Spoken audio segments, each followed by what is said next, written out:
So took a second out from working on the silver car here because we had to take the header out. And I'm like, hey, let me show these dudes what we've been doing with the headers. So they're both the same engine combos, 3.4 liters, same compression ratio, same camshafts, maybe a little bit bigger of a cylinder head intake port profile in this one, but pretty much the same thing. Um, so we did a little experiment on this car because we can, because it's mine. I want to play with it and do some wild. So something strange. So this is the header for the silver car. Pretty straightforward, standard triple merge collector, and triangle configuration, open area in the middle. Pretty straightforward stuff. This we know is going to work. It's going to make a lot of horsepower. Should be pretty bitchin'. This is what we used for the black car for our collector.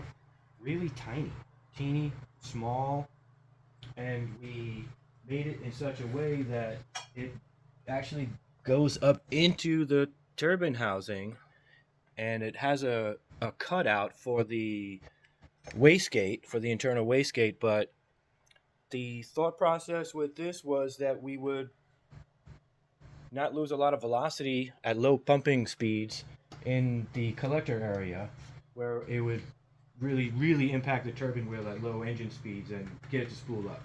So my thought is this is going to be cool because these are both really similar combinations, like exactly the same combinations. So I'm thinking this one's going to make more power. This one's going to make more low end, be a lot more responsive. But I'm really excited to see, and should be pretty cool nonetheless.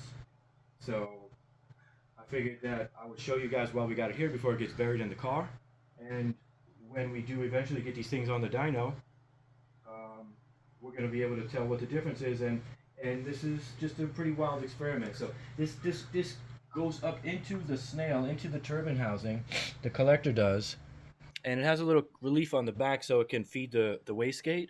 But for the most part, that's going to be recessed up into the turbine housing, and that's going to not allow the exhaust to expand in that collector area like it does here, where at low speeds it's going to slow it down a notch. So I'm pretty interested, pretty excited to think what this is going to be like. So since we got it apart, we have shaft speed sensors on the compressor blades. So we should be able to data log it and get some actual numbers on how the spool difference is.